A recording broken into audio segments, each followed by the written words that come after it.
A'udzu billahi minasyaitonir rajim. Bismillahirrahmanirrahim.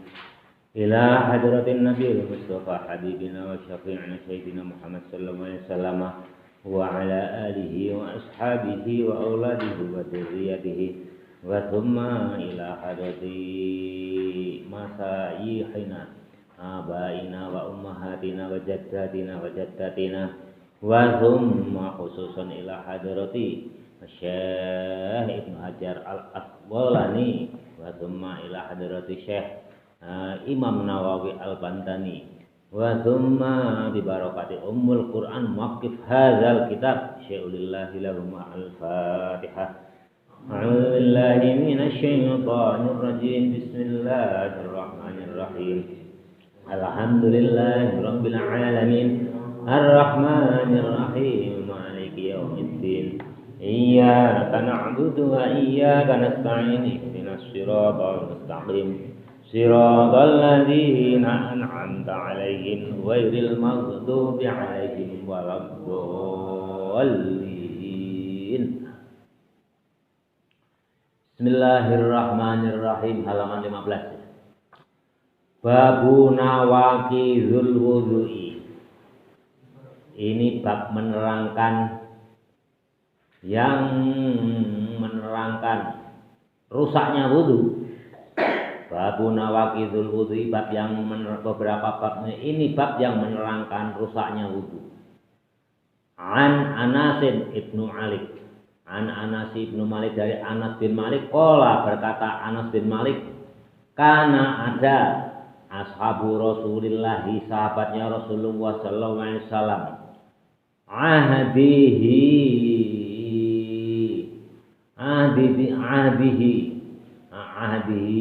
semasanya, ya sahabat itu waktunya, waktunya yang tadiruna menunggu, waktunya menunggu, ahdihi semasa menunggu, ahdihi yang tadiruna, ahdihi semasa menunggu sahabat Rasul, semasa ahdihi itu masa atau janji, yang tadiruna menunggu sahabat Rasul Isya, sholat Isya. Jadi dulu zaman Nabi itu kalau sholat maghrib itu nggak pulang, nunggu sahabat Nabi itu di masjid, nunggu sholat Isya, duduk ngaji, zikir, gitu.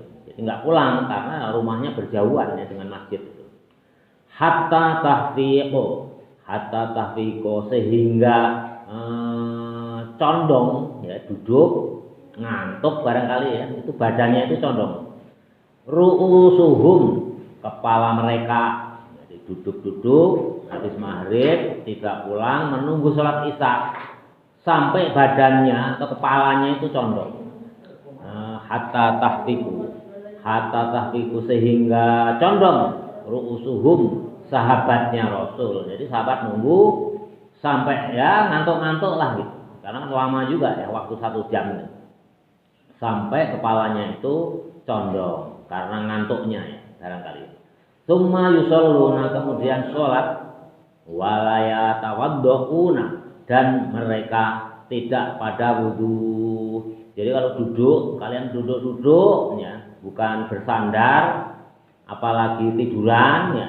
Walaupun kalian matanya itu terpejam tidur, itu tidak membatalkan wudu.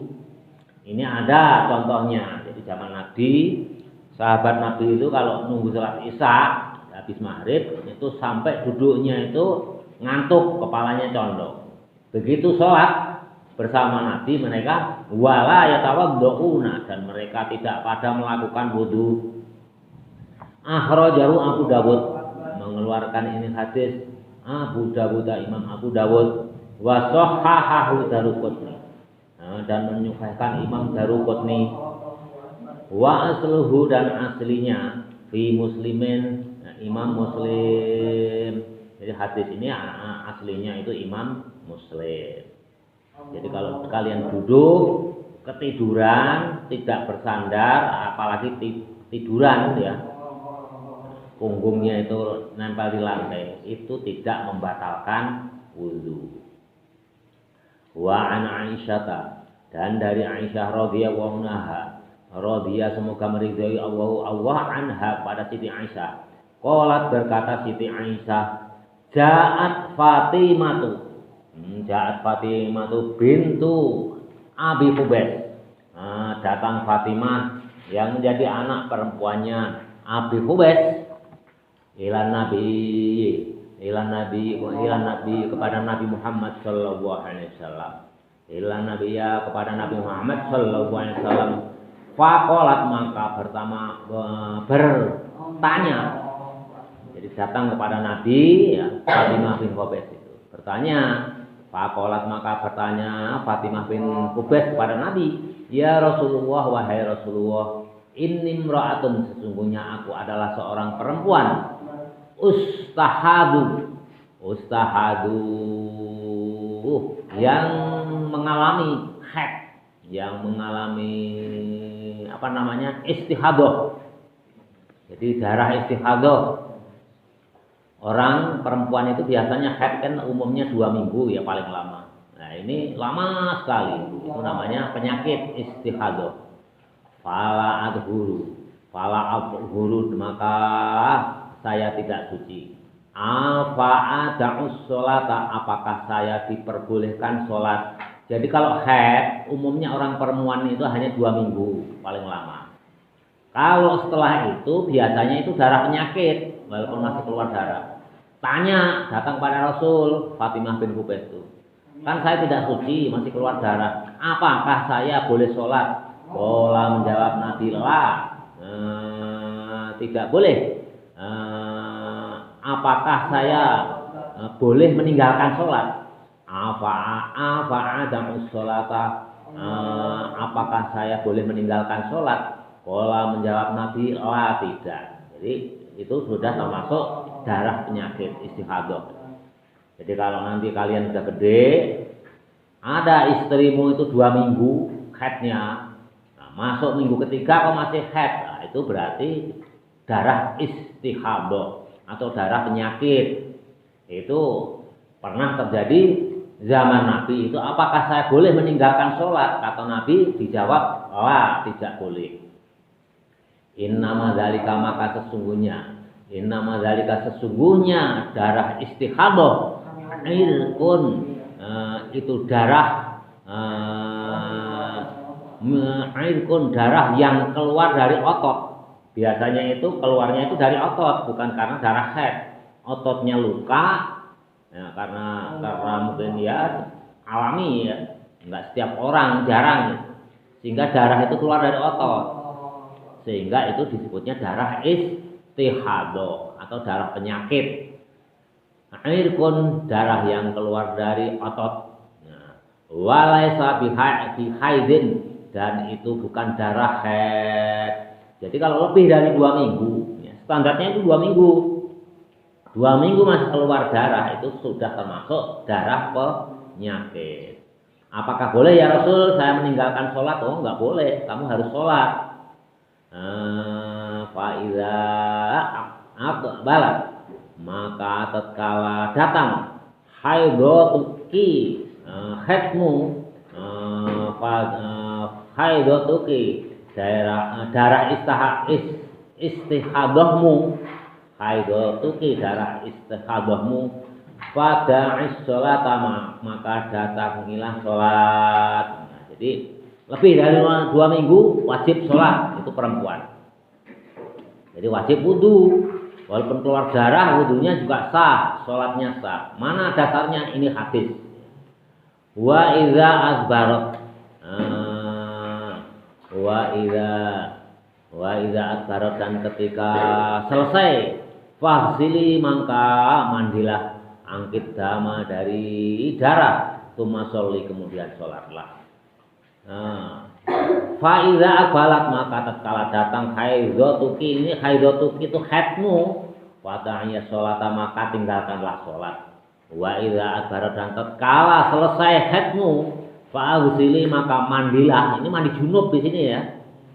Orang perempuan kalau udah selesai haid itu mandinya mandi junub. Angki darimu daman darah, tsumma sholli kemudian sholatlah. Rata-rata itu paling lama standarnya itu 2 minggu. Ada juga perempuan yang haidnya itu hanya 3 hari. Ada yang 3 hari. Itu paling lama kalau menurut ilmu kedokteran itu selama 2 minggu. Setelah 2 minggu itu namanya darah istihadhah atau darah penyakit. Apa itu darah istihadhah? Menurut kitab di Bulughul Maram ini, di hadis ini adalah penyakit atau darah itu keluar yang darahnya itu keluar dari ada otot yang pecah atau yang luka karena suatu hal sehingga keluar darah dan keluarlah melalui vagina. Maka itu setelah 2 minggu itu darah disebut darah istihadhah atau darah penyakit. Nah, perempuan itu diwajibkan untuk sholat. Sedangkan kalau darah haid biasa ya nanti setelah berhenti haidnya ya mandi junub, ya, mandi keramas. Bismillahirrahmanirrahim. Walil Bukhari, dan bagi Imam Bukhari, summa tawaddu'i, kemudian berwudulah likulli sholatin, setiap sholat, wa asyaru muslimun ila annahu khadzabaha antan. Kalau aslinya dari Muslim ini apa namanya, kata-kata summa tawaddu'i likulli sholatin itu dibuang, itu sengaja dibuang. Ya setiap mau sholat ya pasti berwudu lah gitu. Berhenti darah haidnya, kemudian mandi junub ya wudu. Nah setiap sholat ya harus wudu kalau sholat itu. Makanya kalau menurut Imam Muslim, summa tawaddu'i likulli sholatin ini dibuang, ya sengaja dibuang, sudah otomatis lah. Wa an Ali bin Abi Thalib, dan dari Ali bin Abi Thalib radhiyallahu anhu, radhiya semoga meridhai Allah anhu, kepada Ali bin Abi Thalib, satu-satunya sahabat ya, Bapak ulangi lagi, yang gelarnya 2 itu ya Sayyidina Ali. Yang pertama radhiyallahu anhu, yang kedua karramallahu wajhah, ya karramallahu wajhah. Kenapa? Inilah bedanya dengan sahabat lain. Karena Sayyidina Ali itu satu-satunya sahabat yang tidak pernah merasakan menjadi kafir. Abu Bakar pernah menjadi kafir, apalagi Umar, Utsman, Ali. Utsman atau yang lain, Abdurrahman bin Auf itu pernah mengalami kafir. Tapi kalau Ali nggak pernah. Karena apa? Ali bin Abi Thalib itu ikut Nabi Muhammad itu semenjak kecil. Sedangkan Nabi Muhammad itu walaupun belum diangkat menjadi Rasul, itu kelakuannya sudah Islami, sudah menganut agama Islam. Sehingga didikan Rasul terhadap Sayyidina Ali itu ya sudah didikan Islam, sudah yakin kepada Allah Subhanahu Wa Taala. Kalau yang lainnya kafir. Abu Bakar pernah mengalami kafir, Umar, Utsman, Abdurrahman bin Auf, siapa lagi, Mu'adz bin Jabal, ya semua. Ibnu Abbas pamannya, Sayyidina Hamzah pamannya, itu sama dengan Abu Lahab. Abu Lahab juga pamannya kan, Abu Jahal, itu kafir semua. Tapi kalau Sayyidina Ali itu dari kecil udah Islam karena diasuh oleh Nabi itu dari kecil. Makanya gelarnya di kitab-kitab itu radhiyallahu anhu dan karramallahu wajhah. Jelas ya, itu yang membedakan. Bismillahirrahmanirrahim.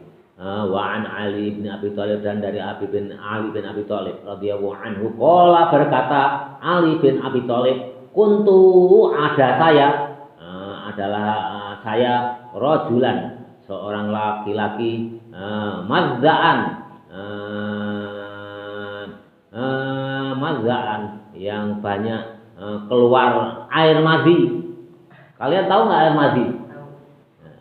Biasanya kalau titiknya itu tegang, biasanya kalian itu kalau pagi-pagi bangun tidur tegang nggak? Nah itu keluar air, itu namanya air madhi, itu bening. Kalau air mani itu encer, apa? Kental. Ini Sayyidina Ali berkata, adalah saya bersama ada seorang laki-laki, mazzaan, yang banyak keluar air madhi.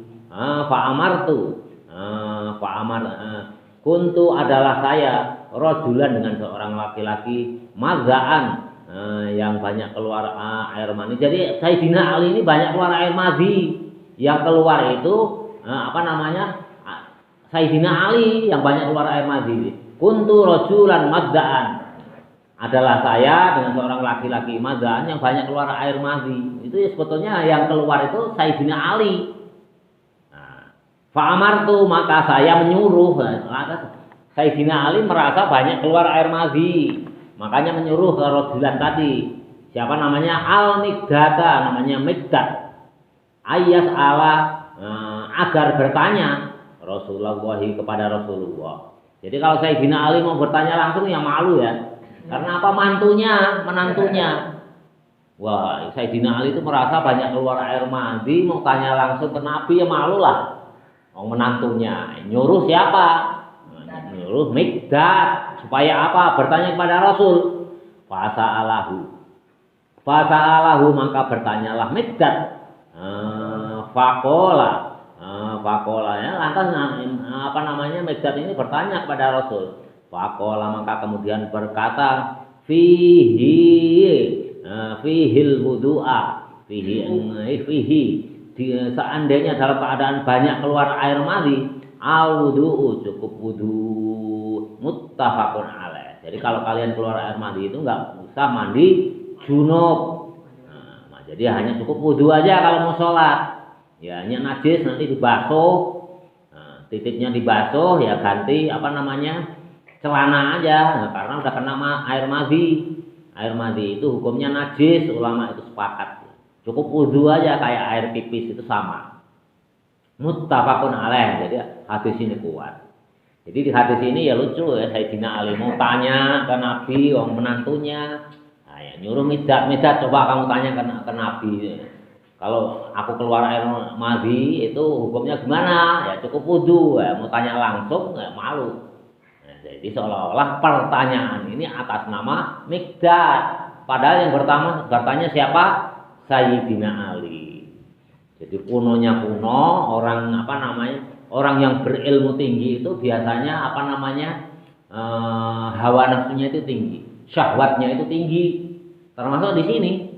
Madhi itu kan menunjukkan syahwatnya tinggi. Nah, kalau apa manteng terus keras itu keluar madhi otomatis. Nah, kalau digesek sedikit keluar apa namanya air mani. Biasanya kunonya kuno, secara kuno itu orang yang IQ-nya tinggi, yang ilmunya tinggi di atas rata-rata, itu syahwatnya juga tinggi. Makanya kiai-kiai itu apa? Istrinya banyak, 2, 3, 4, itu ya. Kalau di Jawa Timur ini kalau ketemu antar kiai itu nggak tanya anakmu sekarang berapa, itu enggak. Kalau tradisi di Jawa Timur ya, istrimu berapa sekarang? Kalau antar kiai ketemu itu yang ditanya itu lucu. Istrimu sekarang berapa?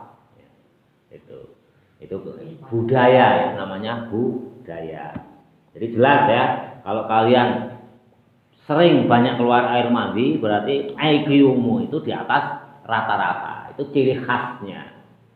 Itu salah satu ciri khasnya itu. Bismillahirrahmanirrahim. Wa an Aisyah dan dari Siti Aisyah anan Nabi sesungguhnya Nabi Muhammad sallallahu alaihi wasallam qabbala ba'da nisa'ihi. Qabbala mencium. Jadi ini qabbala itu ada qabbala itu pakai tasydid. Kalau qabbala artinya menerima. Kalau pakai tasydid artinya mencium. Kalau bahasa Jawanya ngambung. Suatu saat Aisyah ini cerita sesungguhnya Nabi itu mencium ba'da nisa'ihi, sebagian dari istri-istrinya. Ini juga terulang lagi kayak hadis yang di atas. Ini sebenarnya yang dicium itu siapa sih? Mufassir menjelaskan bahwa yang dicium itu juga Siti Aisyah. Hanya malu-malu menceritakan, nggak mungkin lah wah Nabi itu mencium saya. Itu kan malu. Makanya Siti Aisyah ceritanya sesungguhnya Nabi Muhammad itu mencium sebagian dari istrinya. Mufassir sepakat menafsiri hadis ini yang dicium itu sebetulnya Siti Aisyah. Jelas ya? Summa kharaja setelah mencium Siti Aisyah. Kalau hadis letter luck-nya kan ini Siti Aisyah mengatakan qabbala ba'da nisaihi. Anan Nabi sesungguhnya Nabi qabbala mencium ba'da nisaihi sebagian dari istri-istrinya. Dia malu mau menceritakan dirinya sendiri aja. Ya namanya manusia, padahal ya nggak apa-apa ya ceritakan aja. Nabi itu mencium saya, gitu aja udah. Tapi kan malu kayak yang hadis di atas tadi. Summa kharaja kemudian keluar Nabi ila sholati untuk pergi sholat. Walam yatawaddo dan Nabi tidak melakukan wudu. Akhrajahu, mengeluarkan hadis ini Ahmadu, Imam Ahmad, wa dha'afahu, dan melemahkan hadis ini. Hadis ini dinilai dhaif Al-Bukhari oleh Imam Bukhari. Nah, ini jelas ya. Ini menjadi apa, hadis ini peka. Nabi mencium Siti Aisyah. Siti Aisyah, ini ulama jumhur, ulama-ulama ahli hadis, ahli fikih itu menyepakati ya, bahwa hadis ini kondisinya waktu itu Siti Aisyah masih kecil. Kalau orang laki-laki pegang anak kecil kan nggak batal, ya. Wudunya nggak batal. Menafsiri ini masih kecil. Makanya mazhab Syafi'i ini nggak dipakai kalau hadis. Karena apa? Kondisinya masih kecil. Kalau kita pegang anak kecil pun wudunya nggak batal. Kan pergi ke sholat ya nggak usah wudu lagi. Memang ada hadis ini. Posisinya waktu itu Siti Aisyah itu masih kecil. Dan yang dicium juga Siti Aisyah. Mungkin karena malu-malu pakai bahasa waktu itu Nabi mencium sebagian daripada istrinya. Kalau mau mengatakan yang dicium saya malu. Kayak hadis yang di atas, padahal yang bertanya Mikdad, saya itu banyak madinya. Coba yang bertanya itu Sayyidina Ali. Tapi karena kepada mertuanya malu, nyuruh Mikdad. Nah, coba tanya kamu kepada Nabi. Barangkali kalau obrolan kita saya malu lah kalau mau tanya langsung. Dia kan mertua saya. Saya itu banyak madinya. Bagaimana kalau mau sholat? Ya cukup langsung wudu aja, bersihkan mandi, wudu. Mau tanya langsung malu. Sama hadis ini yang cerita Siti Aisyah. Ulama-ulama ahli fikih menafsirkan hadis ini waktu itu Siti Aisyah masih kecil. Karena apa? Siti Aisyah dinikah umur berapa? 6. Ada 6, ada 9 tahun ya. 9 tahun. Ya kan masih kecil, jadi belum batal. Padahal di Quran ada kan, la yamassuhu illal mutahharun. Pegang Quran itu tidak boleh kecuali dalam keadaan suci. Tapi ada orang yang berpendapat pegang Quran nggak punya wudu boleh ya. Nah, itu beda penafsiran. Karena apa? Ada yang berpendapat ahli tafsir untuk menafsirkan la yamassuhu illal mutahharun itu orang Islam itu suci. Nggak usah wudu pun suci, masuk masjid juga boleh, masuk ke Baitullah pun boleh kan? Ya, ke Ka'bah juga boleh. Yang nggak boleh itu kalau sholat, itu kan menunjukkan suci. Makanya orang Islam itu udah suci, makanya kalau orang Islam nggak punya wudu pun boleh, karena menafsirkan la yamassuhu illal mutahharun itu orang Islam itu ya suci. Yang nggak suci itu siapa? Orang yang kafir, orang yang musyrik, orang kafir musyrik itu tidak boleh pegang Quran karena mereka tidak suci. Tapi kalau orang Islam suci itu boleh. Ada yang menafsirkan begitu. Tapi ada juga mazhab Syafi'i itu maksudnya ya suci dari hadas. Entah itu hadas kecil ataupun hadas besar. Untuk kehati-hatian ya kita pakai mazhab Syafi'i. Kalau waktunya longgar nggak ada darurat apapun ya sebaiknya kita wudu lah. Apa sebenarnya wudu? Toh wudu itu menjadi cahayanya nanti waktu mau masuk surga. Ya pertimbangannya ke sana. Maka mazhab Syafi'i kalau kita kentut, mau sholat, mau pegang Quran itu tetap wajib wudu. Sedangkan hadis ini ditafsirkan, ini yang dicium itu siapa? Siti Aisyah. Dan Siti Aisyah waktu itu masih dalam keadaan kecil. Ya, masih dalam keadaan belum akil balik. Makanya Nabi langsung sholat. Nabi mencium ya istrinya, sebagian dari istrinya itu ya Aisyah tafsirannya itu. Itu Siti Aisyah masih dalam keadaan kecil. Jadi kalau kita bersentuhan dengan anak kecil ya belum wajib wudu lagi, tidak batal wudu kita. Karena hadis ini Siti Aisyah itu ditafsirkan masih dalam keadaan masih kecil. Jelas ya? Kita ikut mazhab Syafi'i aja, kecuali dalam keadaan darurat. Bapak juga kadang-kadang ya masih lagi kerja ini itu ngangkutin apa, tiba-tiba di atas lemari ada Quran. Sedangkan Bapak nggak punya dalam keadaan nggak punya wudu, tapi karena terpaksa daripada membahayakan nanti jatuh ya, kita usahakan tapi pakai apa, cari sekitarnya pakai kain atau kertas supaya tidak bersentuhan langsung dengan Quran. Tapi kalau darurat sekali ya langsung kita pindahkan. Tapi dalam keadaan longgar ya wudu dulu lah. Lebih aman ya. Ada juga la yang masui ila mutahharun itu kecuali dalam keadaan suci itu di Lauhil Mahfuz. Jadi Quran itu yang berani nyenggol itu hanya malaikat Jibril ya. Ada yang menafsirkan gitu, namanya tafsir. Tafsir. Hanya kita mazhab Syafi'i, mayoritas mazhab Syafi'i di Indonesia itu ya harus punya wudu. Jelas ya. Jadi kalau nanti ada orang nggak punya wudu pegang Quran, kalian juga jangan anti. Ini dasarnya ini. Karena apa? Luwetnya itu pokoknya Nabi nyium istrinya, sebagian dari istrinya. Nggak dijelaskan siapa istrinya, umurnya berapa. Nah, yang tadi kan hanya tafsir. Tadi hanya tafsir. Jelas sekali. Akhrajahu Imam Ahmad wa dha'fuhu Bukhari. Tapi menurut Imam Bukhari hadis ini lemah. Kan Bapak udah jelaskan ya, Imam Bukhari, Imam Muslim itu ketat syaratnya. Kalau Imam Ahmad ini udah sahih, bisa pakai pegangan. Makanya mazhab Ahmad, mazhab Hanafi itu bersentuhan laki-laki dan perempuan itu gak batal. Ya hadisnya ini. Ada ya syaratnya kalau Imam Bukhari, Imam Muslim berat. Bapak pernah cerita, Imam Muslim aja mau meriwayatkan hadis dari seorang kiai, ya, seorang syekh, gara-gara melihat kiainya yang mau didatengin itu ngebohongin kuda, manggil kuda pakai apa? Rumput, udah mendekat dibuang, nggak mau, nggak jadi meriwayatkan hadis. Ya, sama aja seandainya kalian ya, misalkan ada prakarya di kelas, disuruh membuat baju, nah, guru kan macam-macam nanti. Wah, jahitannya yang nggak rapi, ya terima aja lah. Yang penting bisa dipakai gitu ya. Ada juga yang salah satu guru pokoknya harus rapi. Kalau nggak rapi berarti nggak lulus, nggak dapat nilai. Analoginya seperti itu. Sama meriwayatkan hadis juga gitu. Imam Muslim nggak mau. Ada seorang syekh ya yang meriwayatkan hadis itu dari gurunya, tiba-tiba membohongi kuda. Udahlah nggak jadi saya meriwayatkan hadis dari jalur itu. Nah, karena saking ketatnya. Makanya dalam riwayat hadis itu ada yang ringan, termasuk Imam Tirmidzi itu ringan ya. Tasyahul syaratnya ringan. Ada tawasud tengah-tengah, ada tasyadud itu ketat sekali. Ya kita analogikan kalau seandainya kalian itu ujian akhir prakarya membuat baju, ada jahitannya belok sedikit aja ya, guru yang lunak ya. Ya udahlah, yang penting bisa dipakai udah bagus kok.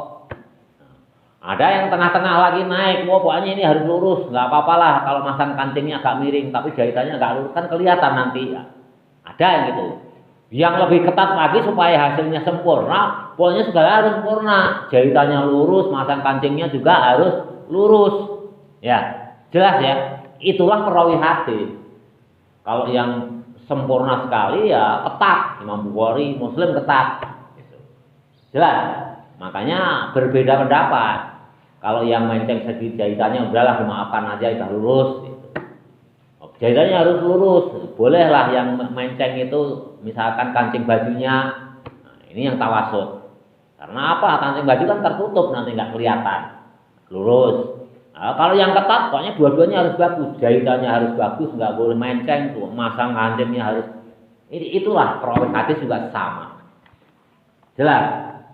Jadi ini kalau mazhab Hanafi, mazhab Ahmad itu sentuhan itu tidak membatalkan wudu. Dasar hadisnya apa? Ya ini, ya nggak usah ditafsir. Pokoknya Siti Aisyah mengatakan, pokoknya mencium salah satu istrinya gitu aja. Nggak usah ditafsirkan macam-macam. Nah, itu yang dicium Siti Aisyah masih dalam keadaan kecil, ruwet. Nah, itu nggak membatalkan wudu. Jadi kalian jangan kaget. Tapi kalian mazhab Syafi'i lebih baik wudu. Toh wudu itu nanti di yaumil hisab itu kan min asari wudu itu kan menjadi nur ya, cahaya. Nah, di bab apa itu? Waktu itu ngaji bab apa ya? Nah, bab bulul maram juga ya. Nah, ya kita lakukan dapat pahala nanti di yaumil hisab menjadi nur cahaya sehingga menghindarkan kita dari hisab langsung masuk surga kalau sinarnya itu mencorong sekali. Terutama yang paling banyak ya dari wudu. Karena sehari 5 kali ya, mencorong. Wah sinarnya mencorong nggak usah dihisap. Kanan kamu.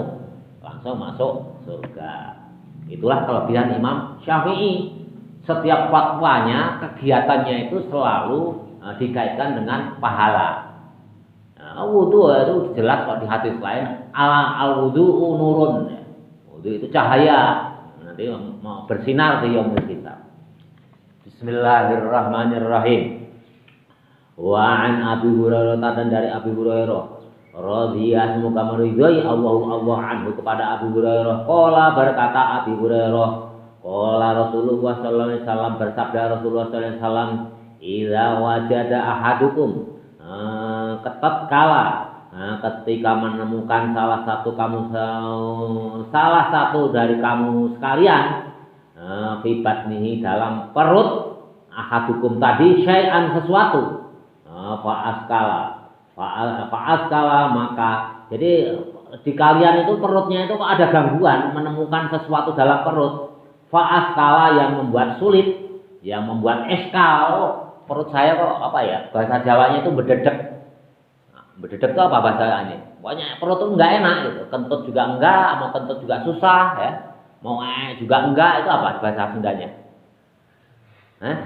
Enggak enak aja, enggak enak rasa perut. Kalau di Jawa itu ya bededek, sebak. Bahasa Sunda apa? Pokoknya enggak enak perut aja, rasanya itu tepung rasa lah. Kalau dipukul itu bung gitu. Kembung ya, kembung tepung rasa lah gitu. Fa'askala maka membuat sulit alaihi atas perut. Akharaja minhu syai'un.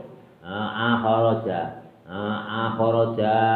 minhu syai'un. Apakah keluar?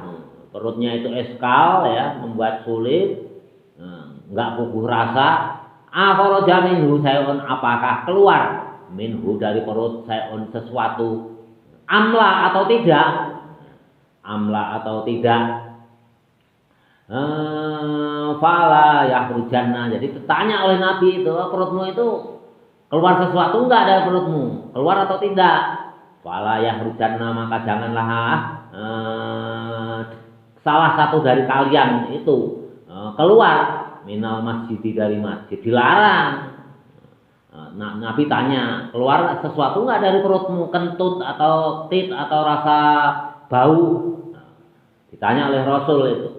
Maka Rasul kalau seandainya tidak, maka fala rujanna, maka janganlah kalian dari akhwatukum tadi keluar minal masjid, dari masjid, hatta yasma'a, sehingga terdengar sautan, suara. Artinya suara kentut, au yajida, atau mendapatkan rihan bau.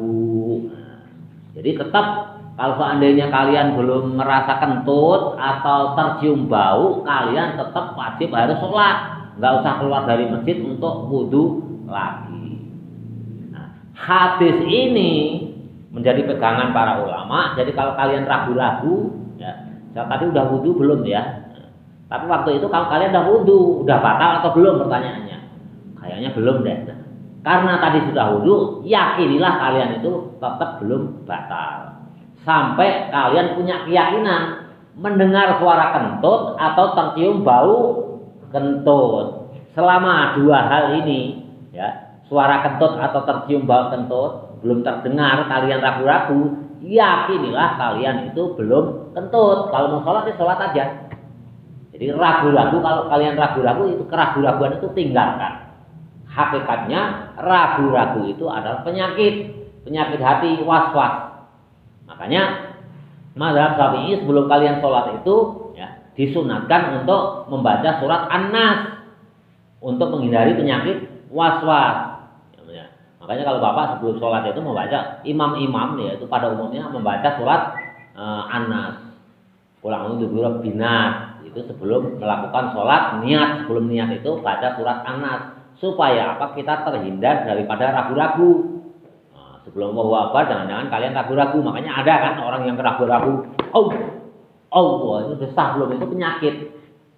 Salah satu obatnya ya, itu sebelum berdiri dengan tegak niat itu baca surat An-Nas. Yang kedua, kamu pukul itu, kamu surungin itu kalau ada teman kamu atau siapapun. Allah, mumpung di pesantren itu penyakit. Allah, nggak jadi lagi. Allah, nggak jadi lagi. Itu kamu pukul, kamu dorong aja. Yakin aja kamu sekali jadi, jangan berulang-ulang. Kedua, ya, cara mengobatinya gitu. Kalau dekat kolam apa? Kalau dulu kan orang wudhu itu di kolam ya, sana dulu itu. Itu ngobatinya itu disuntrungin ke kolam itu oleh temennya itu. Itu oleh dia diperintahkan kalau ada teman kamu was-was dalam wudhu, suntrungkan dia ke kolam. Nah, itu cara mengobatinya. Itu penyakit. Orang yang punya penyakit ragu-ragu atau was-was tidak boleh menjadi imam. Itu penyakit. Salah satunya cara mengatasinya sebelum kita melakukan niat itu bacalah surat An-Nas. Itu senjata paling ampuh. Jelas ya. Jadi kamu yakini kembalikan ke asal. Tadi saya udah wudhu, udah batal belum ya ini mau sholat lagi gitu. Nah, kembalikan. Ada kamu pernah dengar suara kentut kamu enggak? Oh belum. Bau tercium kentut enggak? Enggak. Berarti kamu yakini saya belum batal. Udah sholat aja langsung. Hadisnya apa? Ya ini ada hadisnya. Satu hadis lagi. Bismillahirrahmanirrahim. Akhrajahu Muslim. Wa an Talqi bin Ali, dan dari Tolak bin Ali radhiyallahu anhu. Radhiya semoga meridhai Allah anhu kepada Tolak bin Ali. Qala berkata Tolak bin Ali, qala rajulun, berkata seorang laki-laki, masastu Zakari. Ini makin lama makin lucu ini hadis ini. Masastu Zakari, masastu pegang saya Zakari ke pelerku, aukola atau berkata, jadi lucu ya. Ada seorang laki-laki bertanya, saya itu pegang pelerku, aukola atau berkata ar-rajulu laki-laki, ya masu zakarohu, ya masu seorang laki-laki itu memegang zakarohu, pelernya, bisolati di dalam sholat ini juga kurang kerjaan bro. Oh, dalam sholat pegang peler itu ya kurang kerjaan ya. Ada nggak kira-kira sekarang? Ya, nggak ada ya. Dulu kalau zaman dulu kan pakaian nggak serapet kita ya. Mungkin bolong atau apa garuk-garuk tiba-tiba lagi sholat kepegang itu pelernya. Ya. Ini di hadis loh ini, bukan cerita bahma ya. Aukola atau berkata ar-rajulu seorang laki-laki yang masuk memegang zakarnya di sholat di dalam sholat. Alaihil wudu, apakah saya wajib wudu? Wah, pola Nabi maka menjawab Nabi lah tidak. Tidak, kalau tidak sengaja itu namanya nggak sengaja, itu nggak usah wudu lagi, teruskan aja sholatmu. Ini menandakan bahwa zaman dulu itu baju tidak sesempurna kita. Ada nggak dari kita itu apa namanya sholat kok bolong yang bajunya tembus ke peler ke parji? Nggak ada ya. Kecuali kalau pakai celana kantongannya itu bolong, kita nggak pakai apa sempak. Nah, itu ada ya, mungkin terjadi itu. Dulu waktu bapak SMA itu terjadi itu, ada yang nakal itu. Dia itu seorang teman bapak itu sering dimintain cewek itu suka minta terus kerjanya minta, ya mungkin cinta atau apa. Suatu saat dikerjain itu oleh teman bapak itu yang laki-laki. Enggak pakai apa namanya swimpak, terus celananya itu kantong celananya itu sengaja dibolong. Nah, temannya perempuan itu minta sesuatu, nih ambil di celana sendiri, ya otomatis lah langsung tembus. Tawa, itu terjadi betul itu. Nah, tapi itu kan sengaja, itu sengaja. Itu dulu terjadi itu teman bapak itu gitu. Minta permen itu nih ambil sendiri di celanaku, ya, dikodok itu ya langsung lah tembus. Kepegang, wah iya.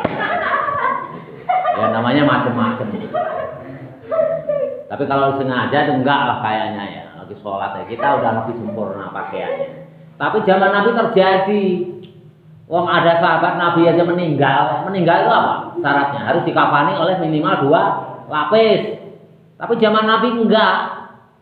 Kalau mukanya ditutup oleh kain kafan, kakinya nongol. Pernah ya Bapak cerita? Kelihatan. Itu kutik-kutik gitu kelihatan. Kalau ditarik ke bawah, nutupin kakinya, mukanya kelihatan. Kayak ciluba aja. Itu terjadi, ditarik ke bawah, mukanya kelihatan ciluba. Ya akhirnya apa? Ditutup oleh daun. Nggak sesempurna sekarang. Kalau sesempurna nggak mungkin lah lagi sholat kok. Apa namanya kepegang farjinya itu. Selama tidak sengaja itu tidak batal. Ya segala sesuatu kan nggak sengaja kan nggak batal. Puasa aja kita lupa makan ya nggak batal. Asal setelah ingat ya kita muntahkan. Kalau ingat kalau kita terus alhamdulillah saya lupa itu ya. Oh itu udah batal. Jelas ya. Jadi nggak usah wudu lagi. Faqala Nabi maka menjawab Nabi lah, nggak usah wudu lagi. Innama huwa sesungguhnya waktu kamu terpegang zakarmu itu bal'atun minka sebagian daripadamu. Tapi kalau sengaja batal digaruk ya udahlah batal ya. Batal. Akhrajahu khamsah. Akhrajahu mengeluarkan hadis ini al-khamsatu imam 5 wa sahahahu dan mensahihkan hadis ini Ibnu Hibban. Wa qala Ibnu Madani dan berkata Ibnu Madani huwa ahsanun. Hadis ini hasan min hadisi Busrota dari hadisnya Imam Busroh. Wallahu a'lam bis shawab.